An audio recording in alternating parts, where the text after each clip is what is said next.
I'm Haley, currently 25 years old, residing in Salt Lake City with my parents. I had been married to my now ex-husband for 2 years. Our marriage was somewhat arranged, as our families had been members of the same church for years. Justin and I had known each other since high school, although we were never close friends. After he returned from college, our fathers thought we would be a good match, and we got married after only 4 months of dating. Initially, I didn't know how to love a guy who had never shown interest in me before, but I tried my best.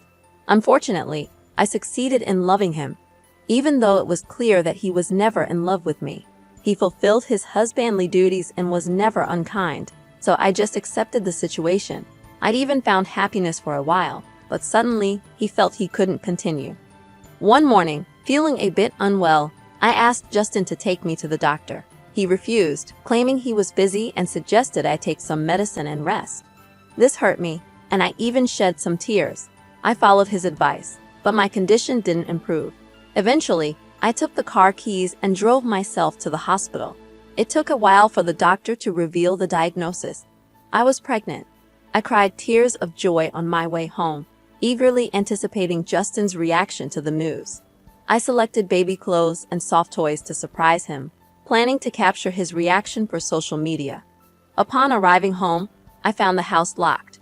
Using my key, I entered, wondering where he could be at such a late hour. Just as I was about to call him, I noticed papers on the living room table. There was a stack of stamped papers that I immediately recognized as divorce papers. Next to them was a letter explaining that he could no longer continue, as he had fallen in love with another woman who was waiting for him. He had tried to start anew with me but couldn't find the same love, so he was leaving.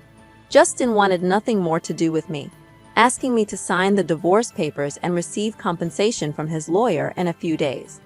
He had also sold our house, and he left me with only a small sum of money.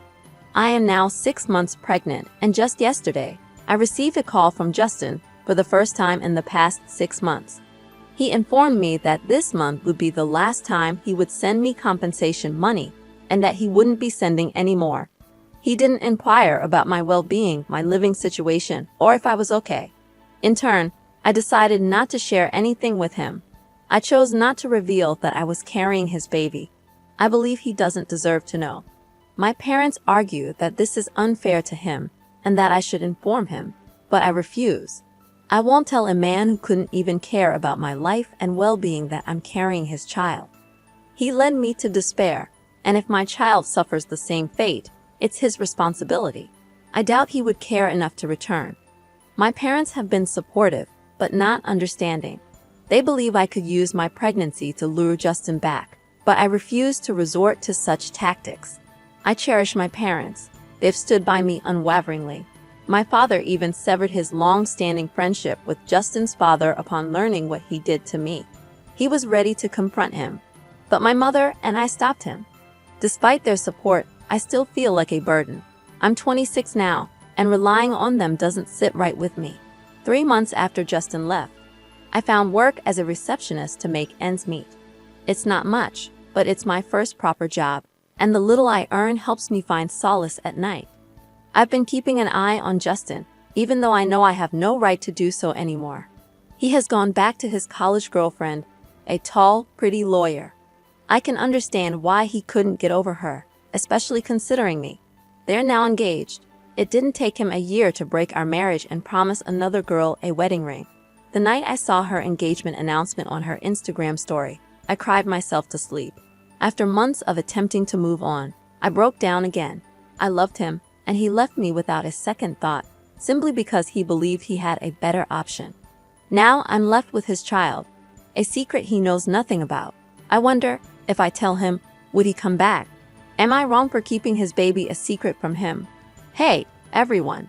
I haven't updated you in a while, but your positive comments have truly helped me feel less alone and miserable.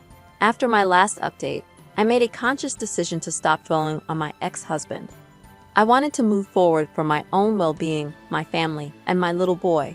Yes, I gave birth to a baby boy who will be turning 5 in a few months. A lot has changed over the years.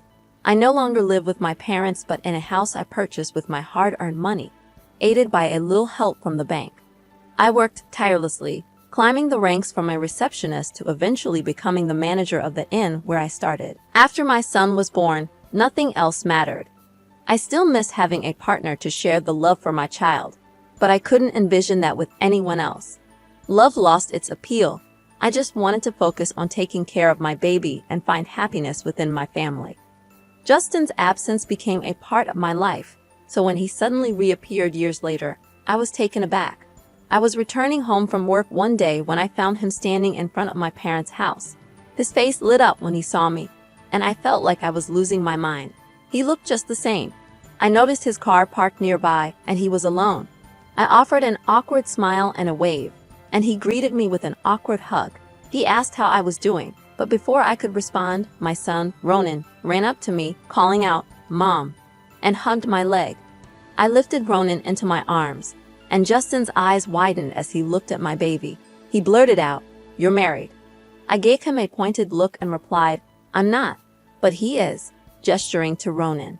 Justin confessed that he was no longer with Camilla, and I simply said, "Good for you," trying to walk away. He stopped me and asked the question I had been dreading, if the boy in my arms was his. I felt cornered. I had to answer. So, I admitted that he was indeed his child.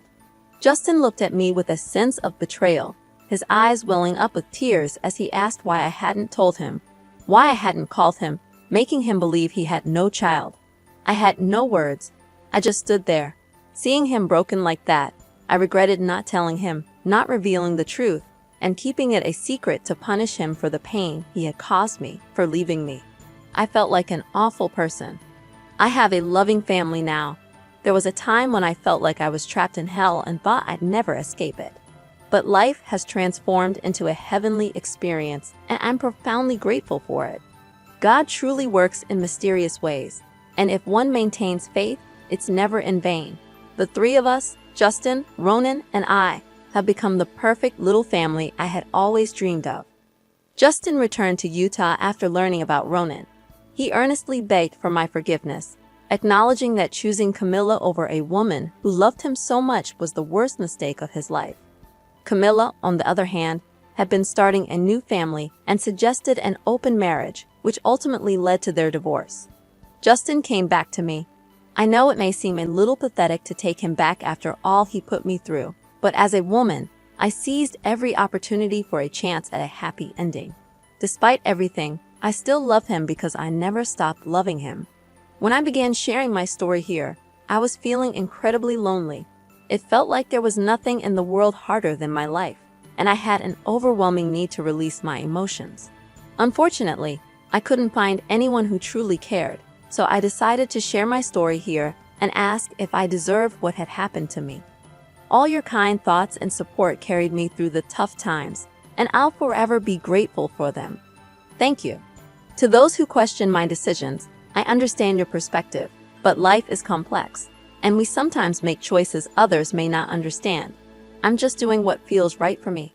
Now, let's switch to a different topic. This upcoming weekend, a group of my friends and I, all in our late 20s and early 30s, are planning to stay at my family's cabin. Two of my friends, Chad and Rebecca, have children, though not together. Chad's situation isn't a big issue because it's not his weekend to have his kids. They'll be with their mother. However, Rebecca encountered a problem when her sister couldn't watch her son due to unexpected circumstances. I sympathized and asked if she had an alternative sitter, to which she replied in the negative. She decided to bring her son along for the weekend. I explained that this weekend wasn't really kid-friendly. We planned on drinking and engaging in adult activities. Rebecca questioned why we needed to drink, suggesting it could still be a fun getaway for everyone, including her son. I firmly declined, pointing out that Chad wasn't bringing his kids either. She argued that he should bring them so they could all hang out together. I stood my ground, emphasizing that this trip was meant for adults without children. Frustrated, Rebecca asked if this meant she couldn't come. I responded that if she found a sitter, she was welcome to join us. She accused me of being unfair, insinuating that I was excluding her because she was a parent. She claimed that eventually, everyone else would have kids too. And then what would I do? I calmly stated that I would hang out alone, but she abruptly hung up on me. My concern wasn't solely about the child. It was Rebecca's tendency to alter plans to accommodate her son. I feared our trip would turn into a kid-friendly, alcohol-free event, disrupting our initial plans. For instance, during a festival we attended this summer, everything revolved around her son's preferences. When we suggested splitting up, so some of us could enjoy specific activities, she objected. Later, another friend called, questioning my decision to uninvite Rebecca. I explained my perspective, emphasizing that while I understood things happened, Rebecca consistently altered plans to suit her child.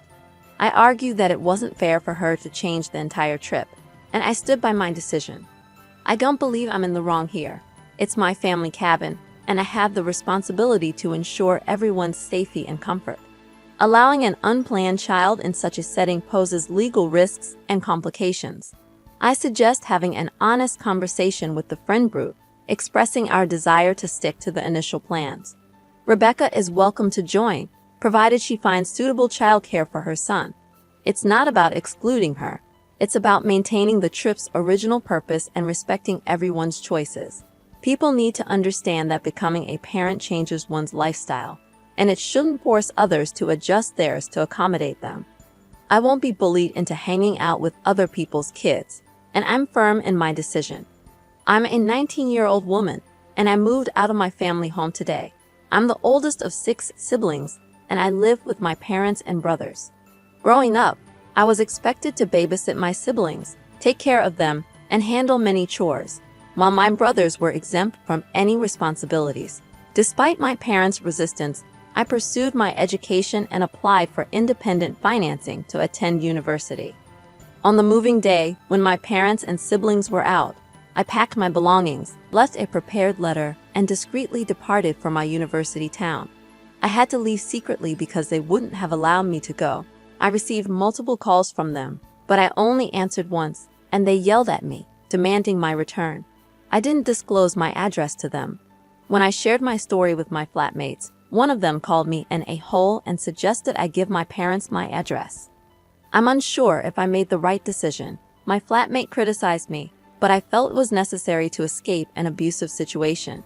I didn't tell them in advance because I knew they would stop me and disrupt my education. I believe I had the right to leave, but I'm now questioning if I was wrong for leaving suddenly. The responses I've received so far have reassured me that I made the right choice. My parents were using me for free labor, expecting me to quit school and work to help them raise my younger siblings. I deserved the chance to pursue my education and live my life without being burdened by their expectations. I answered their phone call to confirm I was safe, which was more than they deserved. I appreciate the advice to be cautious about sharing information and to ensure my location is secure. My new life is starting, and I am determined to make the most of this opportunity. Thank you all for your support.